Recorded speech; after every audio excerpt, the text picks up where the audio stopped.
today we are going to talk about the basic scientific literacy, the basic scientific terms, that is the theories, the laws, and hypotheses. So probably you have heard the word theory and law, and you may have some kind of conception. What does it mean to talk about the laws and theories? Unfortunately, probably this conception is false, especially in high schools in Turkey and around the world. These the terms theory, law, they are used in a specific way which doesn't really reflect the scientific practice.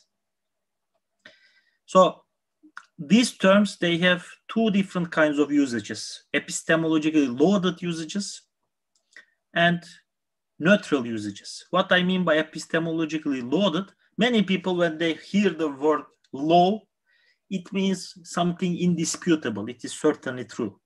While when you hear about the theory, the word theory, it seems like it is something unproven, or it is something we shouldn't take seriously.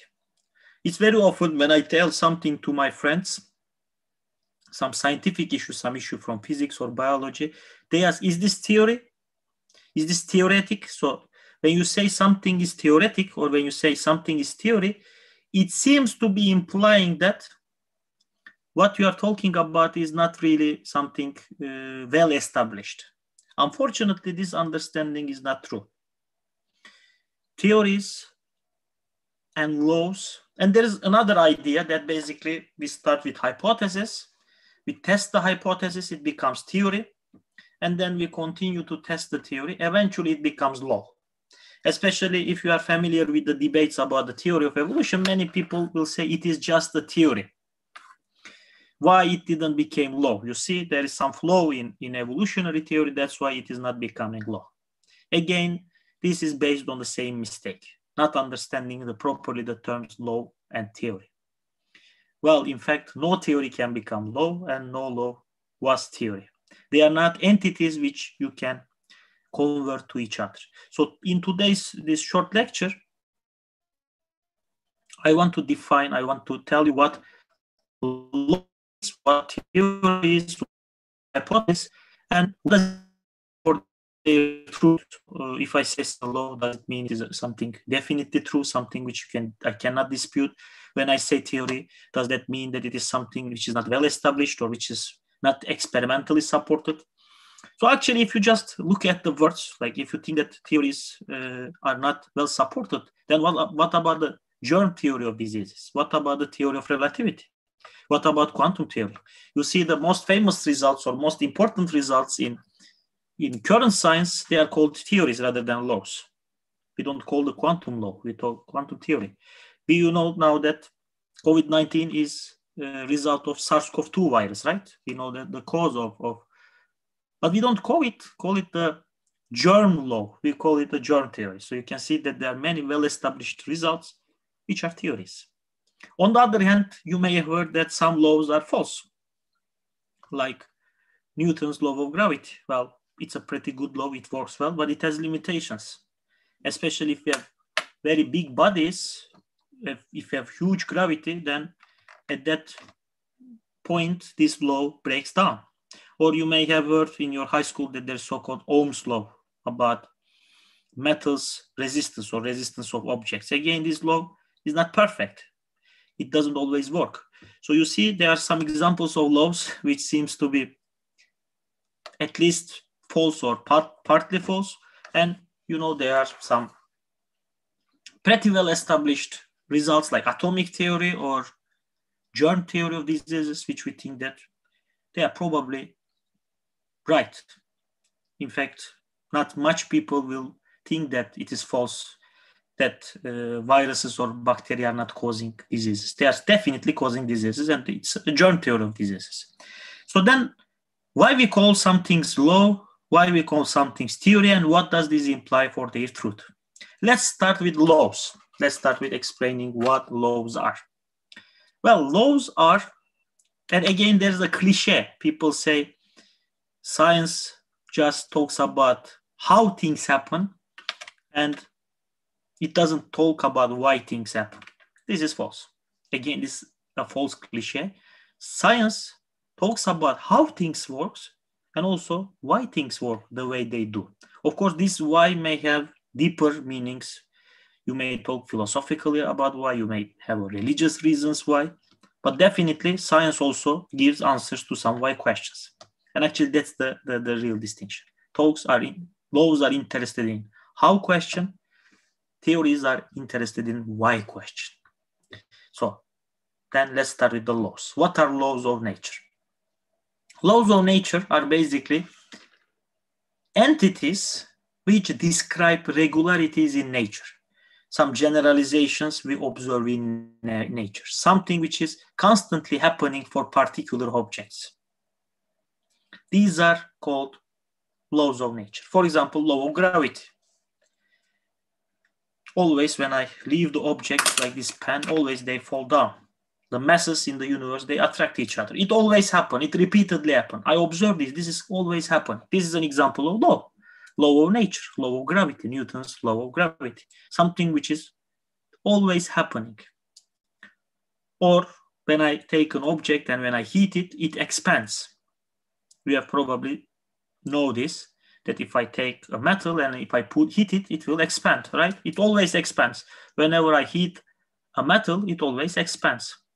Again, a law of nature, something which happens, and it happens for a class of objects, not a particular object. All metals, they expand. All masses attract each other. So laws of nature are generalizations of some particular objects, some class of objects, and they are usually exceptionless generalizations. I say usually because sometimes you want to involve some laws of nature which are not perfect. There are some exceptions, but they are statistically valid. So laws of nature, this is their first characterization. Laws of nature are generalizations about particular group of entities, particular classes of entities, like objects which have mass, objects, say, metals or living things. So this is an example of how laws of nature work. Laws of nature usually are expressed with mathematical expressions, and they can predict the future. Laws of nature have the power to predict the future because they always happen. They repeatedly happen because there are some regularities. You can use them to predict what will happen in the future. For example, you can use laws of nature to predict how a rocket will land to moon, what speed you need to give to the rocket, what mass it has to have to exactly hit a certain spot. And it works. Laws of nature are very useful. We really use them to predict the future, to explain the future. This is what we philosophers call the counterfactual nature of the laws of nature. They give you knowledge about situations which are not even happening. Like I can say that my weight would be 6 times less, so divided by 6 in moon. So suppose my weight is 60 kilograms, which is not bad for ease. If I were to measure my weight in moon, it would have been 10 kilograms. Of course, my mass doesn't change actually, and kilograms measure the mass. The properly, I should say, with newtons. Here I measure 600 newtons. There I will measure like 10 newtons, but eventually, 100 newtons, but this is the picture. So I know what I will measure in moon. What would be my mass in the moon? I'm not in moon. How do I know it? Well, using the laws of nature, because they give you an exceptionless regularity in nature, something which is always repeating. And using this knowledge, of course, you can easily talk about what happens in case I'm in moon. And lastly, third, laws of nature, they involve necessity. They tell you some kind of necessity about universe, something which has to happen in the universe, something which you cannot break down. Like there is no way I can leave an object and it will be stuck like this and not fall. It is something which has to happen. So this is how we describe laws of nature. They are regularities. They are exceptionless regularities usually. They are necessary exceptionless regularities, and they predict the future. Of course, you can use them to talk about the past as well. You can use the laws of nature to predict what we say retrodiction, prediction of the past. So this is the characteristics of laws of nature. But you can clearly see that I didn't tell that a claim of law must be true. This is their characteristics. They talk about categories and they talk about regularities about these categories. In future, I may find out that there are some exceptions, or I may find out that my law is wrong. History of science is full with discoveries of what people believe to be laws of nature turned out to be false, turned out to be a false law of nature. So by saying something law, you are not really saying that it must be true. As I said, most of them are actually like rough, approximate laws, like ideal gas law. Probably you have heard P times V is equal to nRT. Pressure times volume is equal to the particle density times the temperature. So basically, if you increase the temperature, either the volume of the gas will increase or the pressure will increase of the gas. So you know this. And the equation gives you exact value. But unfortunately, this equation is not perfect. It actually works for ideal gases, something which doesn't happen. In our universe, we almost never have a real ideal gas in which particles, they don't attract each other. So the gas in our air is not perfect. It's not ideal. So this law actually is not really working well for our universe. But still, we talk about it being law. So when you say something is law, it can be approximately true, it can be true, or it can be false. So saying law doesn't make a claim true or false. It doesn't tell you anything about the epistemology. It doesn't tell you about the strength of the claim. What it tells you is that it is a regularity claim. It answers the question, how? And usually laws of nature, they appear in natural sciences. The most paradigmatic example of laws is physics. Physics is full with laws, and it usually works with laws of nature. Of course, we have theories in physics as well, but the prime examples of law, they appear in physics. Of course, it is not just in physics. You can find some laws in biology, although not as strict as the laws in physics, but you still can find some exceptional regularities in biology as well. Like, for example, we know that Allen's law, we know that the same species, as you move to the north, the volume to mass ratio increases. The objects grow bigger. Their appendages, their feet and their, say, ears become smaller as you move to the north. This is Allen's law, a biological law, a regularity which you find in biology. Of course, biological laws, usually they have some exceptions, but they are pretty well laws. When it comes to social sciences, psychology have a few laws. So you can find some laws in psychology, especially about biomechanics, how much pain you can feel or how much sound your brain can process. So these kind of regularities you can find are examples of laws of nature in psychology. But usually you don't find any law of nature in sociology, and some branches, some say humanities, they don't usually have their own laws. And that's why this is a big handicap for these disciplines. They cannot make predictions. They cannot really talk much about the future because they don't have equations to tell what will happen in future. So this is basically what laws of nature are. If laws of nature were the paradigmatic case of knowledge, then you would say you can never have knowledge in sociology, for example, where you don't have laws. So you see many people say, look, I don't believe in evolution. Why? Well, it's not a law. Well, if it was just laws which are worthy to believe, then you should believe just in physics and biology, and mostly in physics, because most of the laws appear in physics rather than other branches. So you shouldn't even believe in religion, where you don't have any laws. You don't talk about the laws. So, but fortunately enough, at least this is my opinion, laws are not the only objects of knowledge. Of course, this is the general opinion, but this is a fortunate thing that you don't need to stick into just laws. Then what are the theories? Well, theories are explanation of certain observable phenomena using usually some non-observable entities. They are explanations. They answer the why question. Why? And they are usually also the explanations of the laws of nature themselves. So that's why usually they are more general than laws of nature. You use theories to explain the laws. Yes, if I take metal and if I put it into heat source, it expands. Always when metals are heated, they expand. But of course, you will want to answer the question, why? You will wonder why metals expand when I put them in some heat source. Why it always happens, right? Isn't it an interesting question? Well, the answer has to do with the theory, the so-called kinetic theory of matter, which says that metals are made up of atoms which are moving, and what we call temperature is actually the average kinetic energy or average motion of the atoms. So as you heat them, you are transferring more energy to the atoms. They are moving much faster, and as a result, the metal is growing. So kinetic theory of matter explains why when I heat the object, it expands. So theories, they answer the why questions about nature.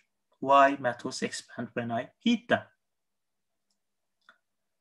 So, or why objects fall down when I leave them on the Earth's surface, or why the masses attract each other, right?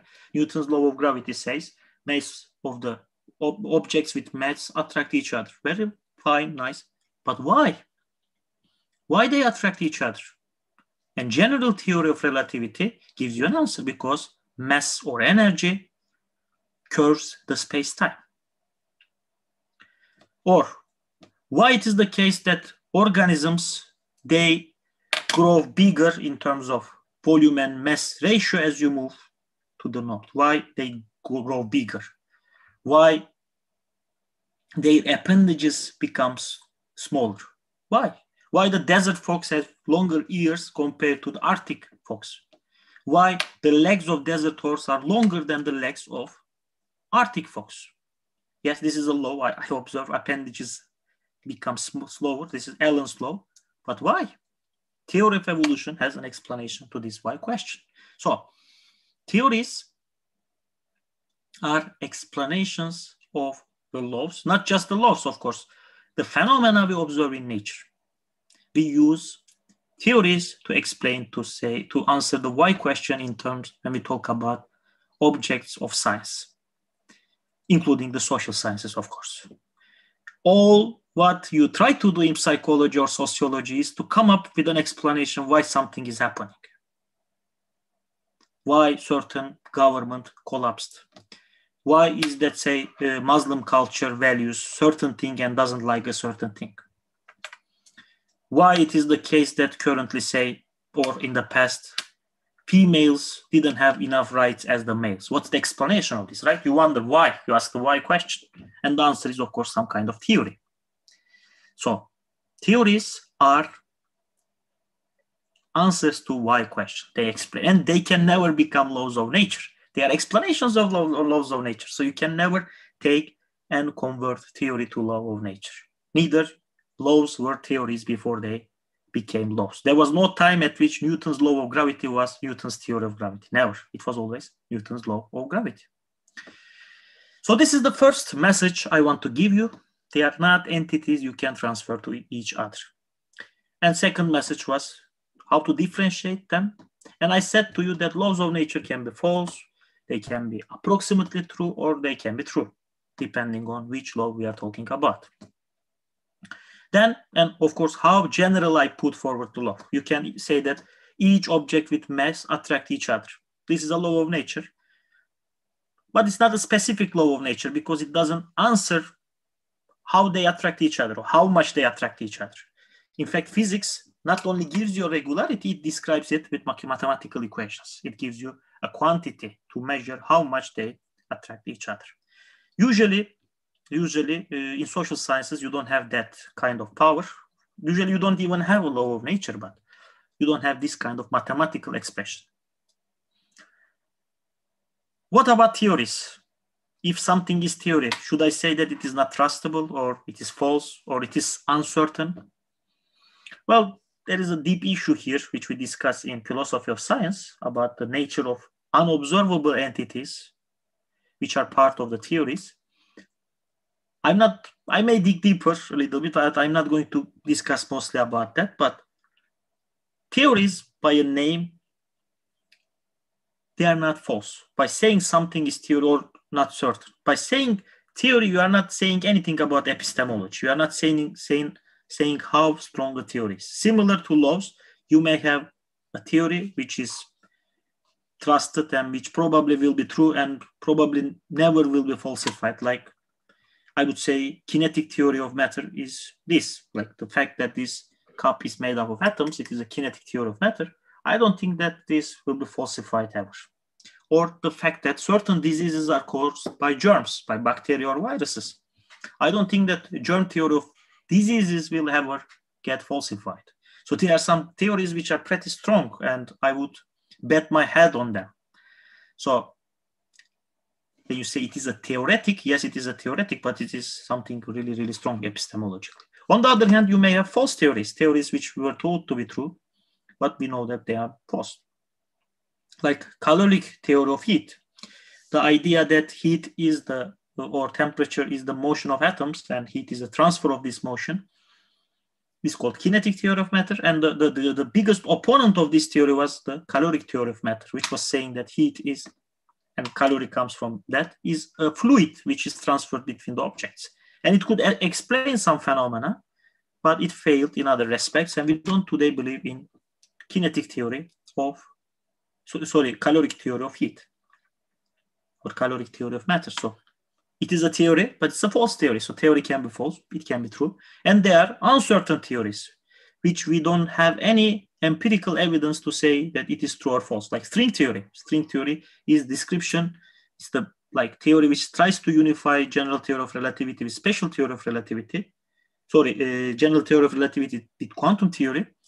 And currently we have no way to test the theory, so we don't know whether it is true or false. It's uncertain. So all these are theories. Quantum theory, it's very well established branch of science, very well tested. It probably is the best theory we have in all the science in terms of explanatory power. Quantum theory, it can explain all the chemistry. It can explain thousands of phenomena, yet it is a theory. And it will never become law because it's a different kind of entity. So by saying something is theoric, you are not saying that it is epistemologically very strong or epistemologically very weak. You are not really saying much things about its truth value. So it's another question. When you say something is a theory, you are saying that it answers certain why question. You say this answers the following why question, but you don't say whether this explanation is true or false. And you can find theories in all the branches of science. You can find theories in sociology, you can find in psychology, you can find in physics. Usually, again, the physical theories are given in terms of mathematical equations, like quantum theory, you have Schrödinger equation, general theory of relativity, you have Einstein equation.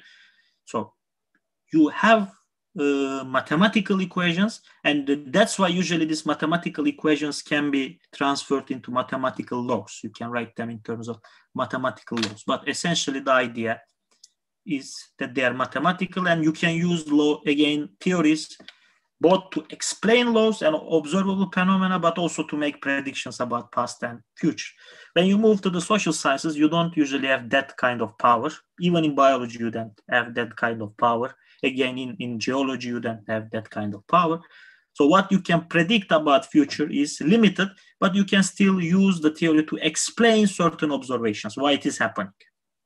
You use the theories to answer some why questions about the things you observe in society, in the person, and I would say you have a theological theories. They answer why questions in terms of theology. Yes, they are not scientific theories. They're not part of science, but you may have some theories in philosophy. You can have some theories in religion as well. Of course, they are different kind of usage of theory, but when you say theory, you are talking about entity which tries to answer something about in terms of religion. So, or theory of forms, when we say of Plato, theory of forms tries to explain certain things in philosophy. So always theories are answers to the why questions. If it is a scientific answer, if it is about in scientific domain, then you talk about scientific theories. If it's about religious domain or philosophical domain, you talk about philosophical theories or theological theories. But something being theory is not a bad thing. I would say it's a good thing. And I would say even it is a little bit stronger than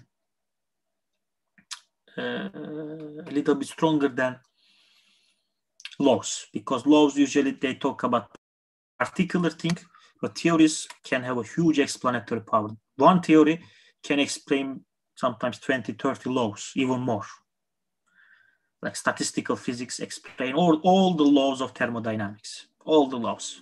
Quantum theory explains a lot of laws we observe, including like Ohm's law and others when you combine them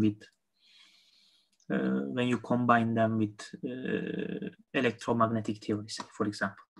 So let me talk about the third object, hypothesis. Hypothesis, what is hypothesis? Hypothesis is a claim which I will soon test with experiment. When I test some claim, actually I'm putting into test a whole worldview. When you make an experiment and when we are testing a claim, you are not testing a single observation. Actually, you are testing a whole worldview. And it may turn out that it's not the thing you are testing false, but something else may be false. For example, when people were observing the motion of Neptune, there was some kind of irregularities. And in order to explain these irregularities, actually it couldn't be explained with Newton's laws themselves. So you may either say that Newton's laws are false, or you may say that my other assumptions are false. Perhaps there is some kind of planet there which I am not observing. So sometimes you are testing the theory or you are testing the law, but the law doesn't work, but it is not falsified because the mistake is not in the law itself, but in your additional assumptions. Always when you test a theory, you are testing it together with some other assumptions. So you have a list of assumptions which you are testing, not a single claim. But of course, you need to take out one claim as the object which you are putting into the test. And this claim is called hypothesis. Hypothesis is the claim which you will be testing in that experiment. You are choosing one claim and that becomes your hypothesis. If I were making a demonstration to you, say I have a metal in my hand and I'm saying I'm going to heat this metal and it is going to expand. I would say my hypothesis is that when I will heat this, it will expand. So by saying my hypothesis, I'm saying that this would be the claim I would be testing. But I don't know that that claim is true. So saying something is hypothesis doesn't mean again that it is false or it is something uncertain. What it means is that that's the claim I'm testing in that experiment. So this is the proper usage of the laws. Laws, I'm talking about exceptions, generalizations about particular class of objects, and these are usually described with mathematics. They answer the how question. Theories, they are explanations of their answers to why question about why certain law is working or why some particular phenomenon is happening in the nature. And hypothesis is the claim which I'm testing at some experiment right now. You cannot basically say that something is false because it is hypothesis, or you cannot say that it is uncertain because it is hypothesis. You cannot say that something is true definitely if it is a law, and you cannot say that something is uncertain or false because it is theory. So when you say this is just a theory, you are making a mistake. It means you don't understand what theory mean. Yes, you can say this theory is false. You can say this theory is not well confirmed with evidence, but by just saying that it has the label of theory and that's why it's uncertain is a mistake. Never ideas progress from hypothesis to theory to law. They are either law or they are either theory. And this is the basic point we need to distinguish. One more note, as I said, theories or laws, their power depends on how much they can explain and how much they can predict.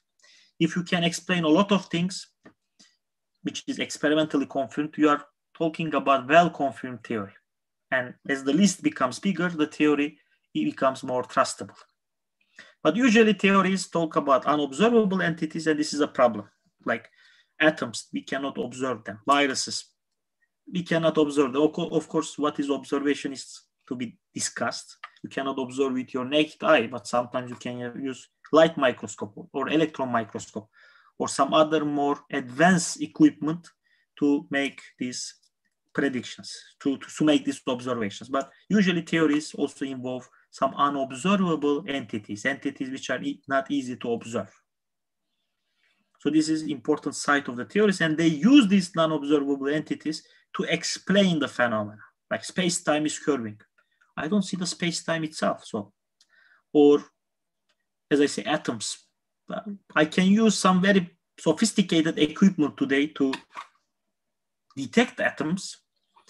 Actually, there are some microscopes which, by touching with electric potential, can draw the picture of the atoms. So for me, that's observation, but you cannot see with your five senses.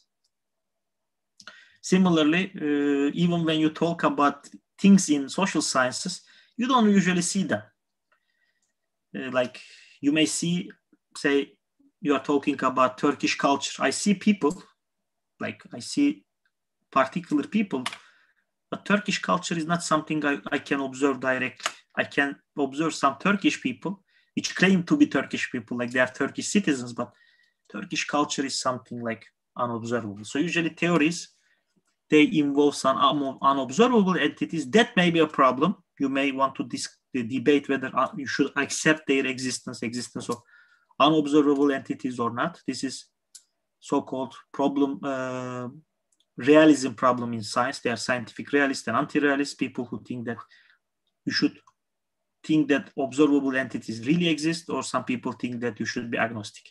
There are these kind of more sophisticated philosophical debates, but this is for sure, just by saying something is theory doesn't really make it false or uncertain. So this is the picture I want to put about these terms. If you have any question, I will be glad to take the question and we can further expand the discussion depending on your questions. Can I ask something, Hocam? Yes, of course. Actually, I haven't studied psychology, so I don't know in detail. But I just wonder that, for example, when we ask why people believe in God, some scientists say because people need to give meaning all universe, all happenings. But on the other hand, what if I ask, for example, why am I seeing this phone? Will they say because of seeing process, or the answer is because there is phone in front of you? Is this explanation? What is explanation in psychology? Well, of course, I'm not psychologist or not much expert of psychology, but of course, psychology, there are different schools of psychology, what you can accept as a valid kind of explanation. But the business is say humans have certain behavior, you believe in God, say, or you act in a certain way. You may be, for example, say, you may have anxieties, you may be a person which have problems with self-confidence. So we have some observations, some phenomena. Certain person, say Enis, who believes in God, has anxiety, has, say, depression, or has certain kind of behavior. So the question is, why Enis has this behavior? This is basically the question psychologist is interested. And the answer you will come up to this question would be a theory. Of course, there are different theories of why people believe in God. It can be that, say, you can say that we have fear. In order to overcome the fear, we believe in God. Or you may say like existentialists, that we have anxiety, we are afraid to have free will. So in order to not to have free will, we invent some being which controls our lives. So we are happy, we don't need to feel the anxiety of having. So there are different answers to this why question. Different competing answers. You can have like evolutionary psychology theories, why societies started to believe in God. So these are all different answers of why all are theories. But of course, by saying something is a theory doesn't make it true or false. So it doesn't make it true as well. So Suppose you have a theory to explain why I have anxiety.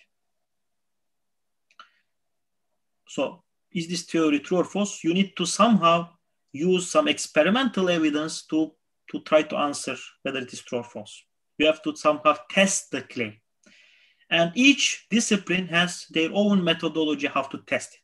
For example, in case of physics, you need to use equation, which should be pretty precise, and you need to predict a number. You are saying a number. If the theory is true, it must predict with a number. Say a particle will appear, the particle will have exactly this mass, or it will follow this trajectory. So you are giving a very specific prediction. And if that prediction is fulfilled, you say, look, this theory is confirmed. I can really trust it.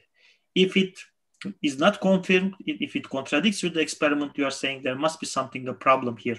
I need to either check the experiment or my other assumptions, or I have to give up the theory. When you move to the social sciences, things become more difficult because in physics and biology, you can study phenomena in your laboratory. You can take the object and you can cut it in the laboratory. You can create the conditions in the laboratory you want to test, and you can make observations. But in case of most of the social sciences, psychology can be an exception sometimes, but say sociology, you cannot put all the, all the Turkish culture in one laboratory and carry out experiment. What will happen, say, if the Turkish culture didn't like tea? Let's take Turkish culture and don't give them tea or make them hate the tea, and let's see what will happen. You cannot do this. So this creates a problem. So there is a kind of methodological difficulty in social sciences to test these theories. That's why usually you don't have consensus in social sciences. So you have a lot of theories. In sociology, for example, for everything, you can have feminist theory, you can have Marxist theory, you can have, say, Islamic theory, you can have a Christian theory about the same phenomena. There are a lot of theories for the same phenomena because you cannot test them easily, you cannot distinguish them. But in physics, in case of physics, it's very difficult to come up with multiple theories. For example, you have quantum mechanics. Let's try to come up with an alternative theory. It is really, really hard. It will take a lot of time and no one actually can succeed in doing it. You cannot write a similar equation which makes as big, as good as predictions as quantum theory makes. So of course, there are different interpretations of these issues, but you have single theories. And that's why usually in natural sciences, you have strong consensus, strong ijma, very strong. But as you move to the social sciences, this becomes weaker and weaker. As you move away from physics and biology, even in biology, especially when you talk about humans, say medicine, things become difficult because you cannot make experiments with humans a lot. So you have to make observations and studies are limited. But when you move to the social sciences, as I said, there are multiple theories about single issue, especially in sociology, almost no consensus. You cannot find a claim in sociology which is accepted by all sociologists. But when you go in physics, 99.9% of the things we discuss, we have a consensus. We have a textbook which all of us use it and all of us study it and all of us like to use. And that's why we don't read all papers or we don't read different texts in single class. We have a textbook. Everyone accepts it. There's no dispute about quantum theory so that we need to use two different quantum mechanics readings. Of course, if you go to fundamental research, things may change. But so this is, I think, an important point we need to be aware. So theories, they should be judged differently. Do they have predictive power? If they have predictive power, how many experiments have been done to support this claim or not? So that's why personally myself, I'm skeptical of, I like reading about, say, psychology of religion, why people have religion. I like these ideas, but I don't think that, say, Freud's idea is very strong. I don't think that it has much experimental evidence. And you need to be aware that you can have different levels of theories. You can have, say, biological theory based on evolution. You can have psychological theory. You can have multiple theories of the same thing. Sometimes you can have different explanation for same thing happening. For example, psychologist, you may ask, why is tea boiling? To psychologist and to physicist. If you ask physicist, he will explain to you with kinetic theory of matter. So the atoms are moving, you are transferring kinetic energy to the atoms, so they are starting to move more, and you see it is boiling. When it comes to 100 degrees Celsius, the water molecules start to escape. So that's the explanation why tea is boiling. But if you ask, say, psychologist, he may say at night, say, Enis needs caffeine to work. So that's why he's making a cup of tea. So this is the explanation why the cup of tea is there. If you ask sociologist, he will tell you, well, Turkish people, they like drinking tea at night. So that's the explanation why now cup of tea is being made. If it was not the case that Turks liked tea, there wouldn't be cup of tea. If it was not the case that Enis needed caffeine, there wouldn't be a tea. If there was no laws of thermodynamics, there won't be a cup of tea. So you don't necessarily need to have a single answer to the why question. You can have multiple levels of answer to the why question. A natural explanation, sociological explanation, and they are non-competing with each other. Of course, some people, reductionists, believe that all these explanations, all these theories eventually will be reduced to just natural sciences and specifically physics, but this is the idea of global reductionists. Otherwise, if you are not reductionist, you can perfectly accept different levels of explanation. And this is why you shouldn't really worry about sociological or psychological explanations about the belief in God and be like, try to answer them. For example, I don't really like much this, as I say, Freudian explanations, but there is currently cognitive science of religion. Cognitive science of religion tries to explain why people have religion with resources of cognitive science. And they usually try, like Dawkins uses these ideas against religion. He says, look, I can explain why there is religion without God. Perhaps yes. But this is not a problem because you may have a different level explanations. Perhaps God himself planted these reasons so that we come up to come up with religion, or we come up with the idea of God. The fact that us grasping the idea of God has an evolutionary history or some evolutionary reason or some other natural reason does not really show that God doesn't exist.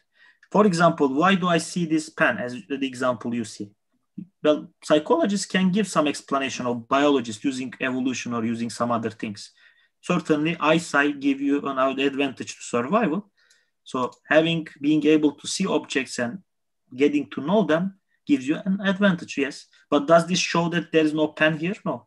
Of course, there is also pen. So you can have not competing explanations. Similarly, you can have an explanation why humans believe in God, psychological, sociological, say, evolutionary. But this doesn't mean that there is no God, or that God didn't use this process to create belief in God. So similarly, like this, suppose you believe that the reason objects are expanding is like kinetic theory, or you believe that COVID-19 is caused by SARS-CoV-2 virus, right? Does this mean that God didn't cause the COVID-19 outbreak? Of course not. God could have used the biological laws or viruses to cause the emergence of this disease. Certainly, giving a natural explanation for something doesn't mean that you cannot not have a different explanation to a higher philosophical explanation. So always you can have more than one explanation for the same phenomenon. One scientific, one philosophical. What we call one in terms of causes, one in terms of personal causes, one mechanical causes, like in the case of cup of tea. Certainly, when I say I made the cup of tea because I like to drink tea, I'm not saying that laws of nature failed. I'm not saying that laws of nature didn't make the cup of tea. Yes, of course they do. They did it. But of course, I caused it. I used laws of nature to create the cup of tea. So similarly, God can use the laws of nature to create something. So giving a natural explanation doesn't exclude the explanation in terms of God. Again, thank you very much. Any other question?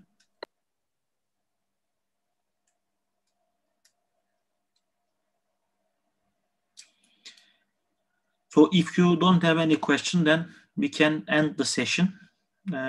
See you in some other lecture in which we'll discuss similar issues. See you again. Thank you very much.